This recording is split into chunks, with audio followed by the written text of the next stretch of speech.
पुलू रे सानाम को जोहार इंगे PSG X2X चैनल पाटा खन आपे को अड़ी अड़ी सगुन अतंग दाराम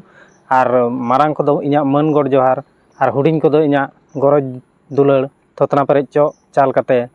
तेहना वीडियो बन एतहब लगे तो बया को तेहना वीडियो दो ना नोंकान वीडियो अगु कते हेज कान ताबोना आपे पे नेल लेखान ओना वीडियो पे बुझाव दाड़ा ताबोना और थंबनेल रे जहां लेका बनाव काना ओंडे खन पे किछि गान पे बड़ाय दाड़ा कान गया एन रहो आदो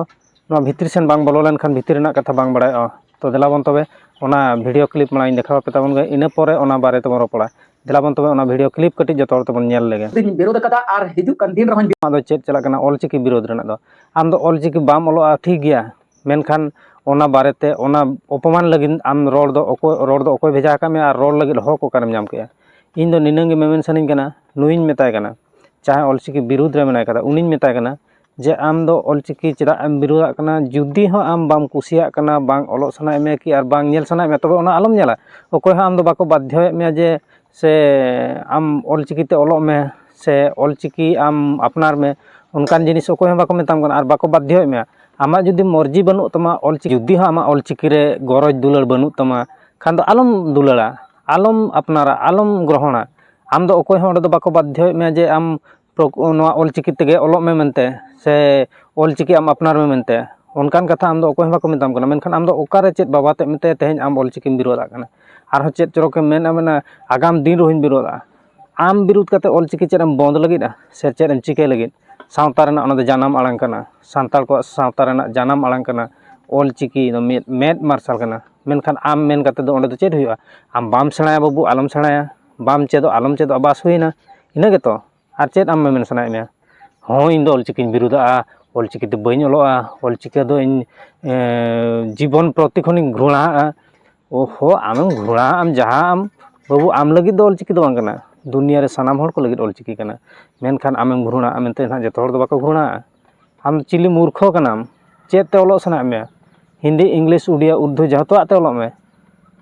आर चेत चिके सनाय मे आम ऑलचिकी विरोध कते चेत साबित सनाय मे लय मे ना दुनिया रे आम चेत प्रकृत रे देखाव सनाय मे ऑलचिकी विरोध कते चेत आर हो सेणा हळ मेनाव लगिन से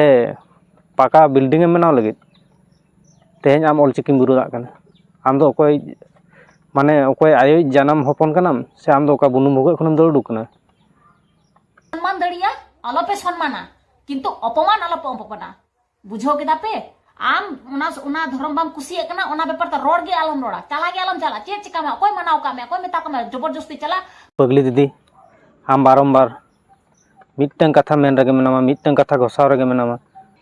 नोआ दुनिया रे अड़ी रकम हर मेना कोआ मोणे गोटांग कटुक दो बाय समाना नोआ सानाम हर गे को बाड़ाया मेनखान नोआ दुनिया रे दो बेस हर तिनंग को खराब हर को उनंग गया आर हो बेस हर खना खराब हर दो बार गुण गान को ढेरो आको चेदा से नो नोंका बन नेले गया बन बाड़ाय गया बन दिसोम रे चेत चिके कना मेनते सानाम हर गे नोआ बन बाड़ाय दाड़ा कना सोशल मीडिया थ्रू ते आर बांग यूट्यूब वीडियो द्वारा ते बन बाड़ाय दाड़ा कन गया ओकोय हर दो बेस लगिद मेने खान ओकोय हर दो बड़ी लगिद मेन खान तबे नोंडे निनंग कथाñ मेन दोया मेनखान ओकोय हर बेसे मेना उनी लगिन दो सपोर्टर को कम गया ओकोय हर खराब पे सेनोआ माने खराब हर डाहर ते ताड़ाम का उनी लगिद दो जे पुरे आबो सुक्री हपन लेका गयुर गयुर को पंजा कया नोआ दो एक नोआ दो पूरे परफेक्ट कथा कना आर सरी कथा कना आर नोआ दो जतो हर गबन बड़ाय बन जे बेस ओकोय कमिया उनी लगिन दो हर को कमोआ आर खराब ओकोय कमिया खराब डाहर ते ओकोय सेनोआ उनी लगिन दो हर को ढेरो आको गय गोट लेका को पंजा कया उनी दो तायम तायम ते तो भैया को ते आपे कमेंट ताबन पे और वीडियो कटी शेयर लाइक आलो पे हिडिन ताबन और चैनल करे जहां नवा मेना पे ताबन खान चैनल कटी सब्सक्राइब का ताबन पे और चेदिन मेन ताबना आपे को दाया और दुलर ते जुदी इन और कटी सेनो ताबना मांग सेन लगन ते जे पुरे आबोरिन हो 1K सब्सक्राइब को ढेरो ताबना और इना खान आर हो मांग Sen base base content video बनाव कते अगुई ताबना आपे को तालाते मा एनखान नितो दो नवा वीडियो दो नोडे गबन मुचादेआ सानाम को इन पाहटा खन मुचाद गड आर जोहार।